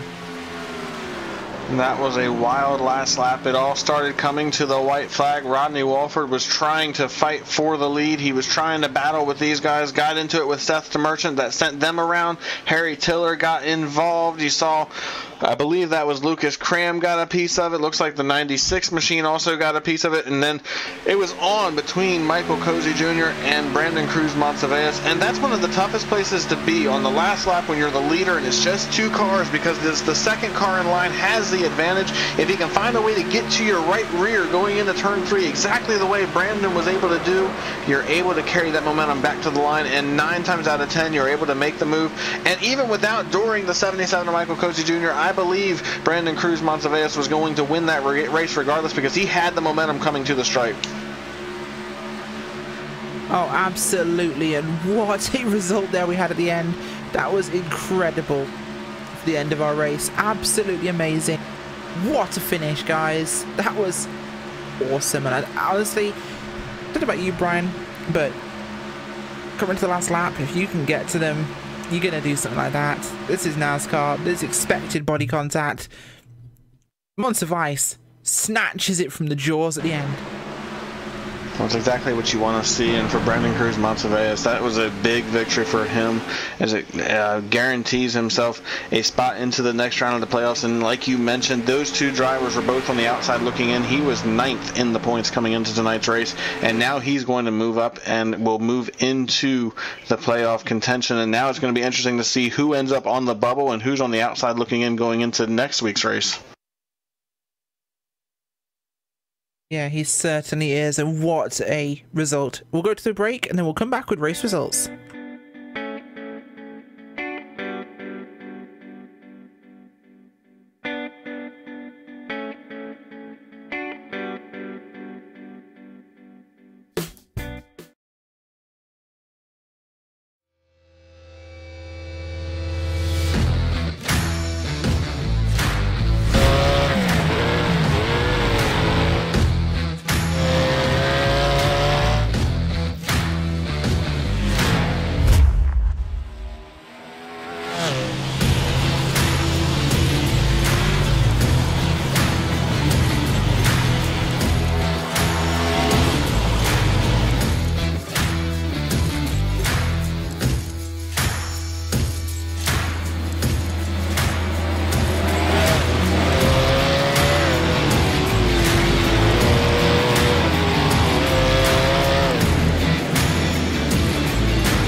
Welcome back, ladies and gentlemen, to the post-race show here for the Superspeedway Cup Series on LSRTV and iRacing Live. And what a race we have to go through. We'll go through your post-race results first, then to the interviews, and they'll be fun. So with the results, Brandon Cruz Montevideo takes the win here in round number 2 of the playoffs, locking himself in from 9th in the points. He is secure to the second round of 6. Cozy Jr. comes home second after that last lap move in the tri-oval. Rodney Wofford in 3rd, Rod Flack in 4th, Daniel Holloway is 5th place, Chris Bassini, Ben Hedrick, Harry Tiller, Dan Harrington and Spencer Preet rounding out your top 10. Justin Levine will finish in the 11th position, and Brandon Chaburko had a great run tonight but got caught up in the wreck with Victor Bartlett. He will finish 12th and the last car on the lead lap. Seth the Merchant comes home in the 13th position. Then we have Richard Reagan Jr. in 14th. 15th goes to Ramon Evans. 16th is Gary Champion. Ray Rittenauer will finish 17th. Mike Schultz will finish 18th. 19th goes to Lucas Cram, and rounding out the top 20 is Kevin Spencer. 21st place tonight is Travis Brown with Jimmy Coleman behind him, Scott Warren, Sean McCarrick, Victor Bartlett, Mike Thiel, Mark Jorgensen Jr., Corey Smith and Alex Hallinar rounding out your field in 29th place. And without further ado, we've gone down to victory lane. We're here with the driver of the 54 LSRTV machine, Brandon Cruz Montevideo. You just locked yourself into the playoffs, sir. Ooh, again, man! Two wins in one season. That's pretty cool right there. I'm very happy with that. That was crazy how the seas parted for me there. Certainly did, and what an impressive run, might I say. Now, I know your teammates with Cozy Jr., but describe that last lap to me. Oh man, that was crazy. The whole last run there with no cautions and how the field wrecked like 20 times and then somehow no caution kept going out. So that was crazy. And then I was in Discord with Cozy, Spencer, Travis, and Harry, and we were working together the whole race. And it was crazy. I was just cozying myself on that last lap, and I like the middle lane with these cars. For some reason, this setup, the draft is just better. So when Cozy left the outside line open on the back straightaway, I was pretty happy about that. That's where I wanted to be. And I was trying to race him as clean as I could. I gave him enough room. I mean, we were in Discord together, so we were talking after the race. He came up a little bit trying to slow me down there, but I wasn't going to get squeezed in the lap car, and I just did my best to hold my line up there. I gotta say that I know Mark Jorgensen really don't like me too much right now, so I'm gonna apologize to him. I know I did some... Tell us what happened earlier on with yourself, Travis Brown, and him. Gosh, man, I mean, well, last week it's water under the bridge for me. We both made mistakes on both part. After looking at it, I'll take more of the blame on that. I hope Jorgensen really don't hold that against me. And then out of pit road, that's the first ever time I really got loose ever leaving pit road. I don't remember shifting a gear or anything. We were 3 wide. Travis was on the bottom. I was passing Jorgensen on the outside, and I was just trying to stay under the yellow, and I guess I got loose and came into Travis, and I felt terrible for that. I mean, I was in Discord with him, so we were talking about that, but I just felt terrible for getting loose there and hitting Travis and all that. Unfortunate, but these things happen in racing. But a great win for you, of course, locked into this round of 6. That must be a big relief for you. And who makes it work for you guys in 54? Oh, it's a huge relief. I mean, LSRTV, all the fans out there watching. I mean, I'm proud to fly the LSRTV colors on this car. And I mean, it was a crazy fast car tonight. It was hauling butt, and it felt really comfortable. So I just got to thank LSRTV, Rod, for putting on the series, and all you fans out there for watching. I really appreciate it. Sadly, I didn't record this race, so that won't be on my YouTube. But I just got to thank everyone, and hopefully Jorgensen don't hate me too much. Hopefully not. Well, thanks for joining us. Brandon Cruz-Monsiváis, driver of the 54 Chevrolet, wins here at Daytona, locking himself into the round of 6. Next up, we have Michael Cozy, who's joining us. Michael Cozy Jr., second place today, so nearly a win and a lock-in, but great points for you going through. Yeah, that was great. Obviously I wanted to win it, but did what I needed to do. Just come out, race, have a clean race, and come away with a decent finish. I was just hoping for a top 5. I didn't think I'd get a chance at the win, but everything played out there towards the end. So, yeah, really happy. Glad we got some points, and we're going to Talladega, I guess. Certainly will be, of course, and Talladega is a great race. In fact, that's where you won, I believe, this season, so got to be a good track for you. Yeah, Talladega. Yeah, well, I don't know. It's good sometimes, bad the others. I don't know. I so happened to win there, but you never know what could happen. So, again, we'll probably just go off at Talladega like I did today. I qualified towards the back and tried to, just play conservative, let everybody race and use up the repairs. And to be honest, there wasn't many crashes until towards kind of after the stage. I got some stage points, which was awesome as well. But yeah, there's like 3 or 4 different wrecks, maybe more than that, and people are just going every which way, and I was able to get through all of them, and everything stayed green, and just getting on and off pit road clean, and I just kind of tagged along with everybody with the lead group here towards the end. It just worked out beautifully. So they did, of course, and looking at the points so far, we've just been passed those by the series administrator, Rod Flagg. You are currently sitting 4th in points, so you're fairly secure regardless right now, but a win obviously would help. So 4th is a good position for you. That would, of course, at the moment be 3rd, I believe, or 2nd of the drivers in on points. You're up there with Chris Bassini, of course, in 3rd. It's Rodney Wofford on points at the moment in 1st place without a win. Chris Bassini, Michael Cozy Jr., he's now got a win. Brandon Chaburko, Spencer Preet, Ray Rittenauer the 2nd. Rod Flagg, Harry Tiller, Jimmy Coleman, and Gary Champion are currently your top 10. So it's an amazing run so far, but who makes it work for the 77 car? Well, not many people. I want to thank my teammates, Harry Tiller, Brandon Cruz, Spencer Preet, Travis Brown, Shout out to my man John. He actually was on the car for the last playoff race through my stream and donated. I want to thank all my supporters in my stream. All love to those guys still streaming. What's up, guys? So appreciate all of them, and yeah, man, great race. And again, thanks to my teammates. Absolutely fantastic. Well, thanks for joining us. Michael Cozy Jr. coming on today, second place, and some great points in the playoffs. Well, Brian, that was an incredible race we had tonight. Nearly green entirely, apart from the wrecks on the last lap, but a fantastic run there, and this season is hotting up. Yeah, it was a very exciting race, and for Brandon Cruz Montevez, it's one of the best races that he could have had. It guarantees him a spot in the round of 6 and gets him one step closer to possibly winning that championship here on Friday night. So definitely got to be excited for him, and I believe the points battle is really going to be exciting next week when they head back to Talladega for a pretty wild race there, because these guys are pretty tight for the cutoff spot, and of course, as we already know, a win guarantees you a spot, but we also know that a handful of drivers are going to get in based on points. So it's going to be very interesting to see what happens. It looks like as of right now, Spencer Preet is 3 points out. And then you've got Ray Rittenauer, who came into tonight. He was in, and he was in fairly safely. He was in by 11 points.